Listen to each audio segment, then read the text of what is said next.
প্রাক্তনী পুনর্মিলন বার্ষিক সাংস্কৃতিক অনুষ্ঠান ও পুরস্কার বিতরণী সভার আয়োজন করল কেশিয়ারির টিউলিপ কোচিং সেন্টার। রবিবার সারাদিন কেশিয়ারি রবীন্দ্র ভবনে হয় কোচিং সেন্টারের এই অনুষ্ঠান। এদিন সেন্টারের ছাত্রছাত্রীরা বিভিন্ন সাংস্কৃতিক অনুষ্ঠান পরিবেশনের পাশাপাশি ক্রীড়া প্রতিযোগিতায় অংশগ্রহণ করে।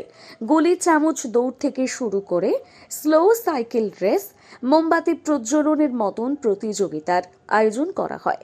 ছাত্রছাত্রীরা সাংস্কৃতিক অনুষ্ঠানের মঞ্চে নৃত্য, সঙ্গীত ও আবৃত্তি পরিবেশন করে।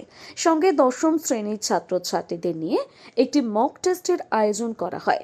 প্রতিষ্ঠানের প্রাক্তন ছাত্রছাত্রীদের পুনর্মিলন উৎসবের আয়োজন করা হয়, যেখানে টিউলিপ কোচিং সেন্টার ছেড়ে যাওয়া পড়ুয়ারা ফের একবার একাত্ম হওয়ার সুযোগ পান।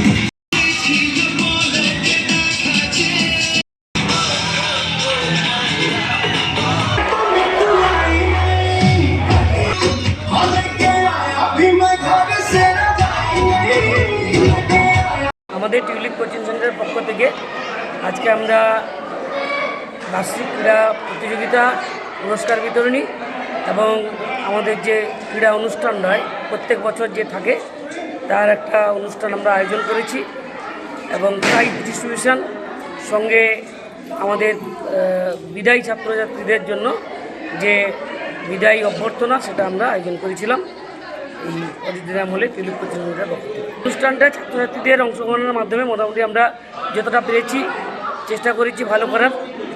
পুরস্কার বিতরণ ছিল, আমরা ফার্স্ট, সেকেন্ড, থার্ড বিভিন্ন কোর্স আমরা করেছিলাম। স্লো সাইকেল রেসিং, তারপরে স্পুন রেস, লাফিং, স্কিপিং দড়ি, তারপরে রয়েছে আমাদের মোমবাতি প্রজ্বলন ছিল, তারপরে মিউজিক্যাল চেয়ার। এছাড়া আমরা মাধ্যমিক ছাত্রছাত্রীদের জন্য আমরা একটা মক টেস্টের আয়োজন করেছিলাম। তাতে যারা ফার্স্ট, সেকেন্ড, থার্ড হয়েছে তাদেরকে আমরা পুরস্কৃত করেছি। আমার নাম বিশ্বজিৎ চক্রবর্তী, এই কোচিং সেন্টারের পরিচালক।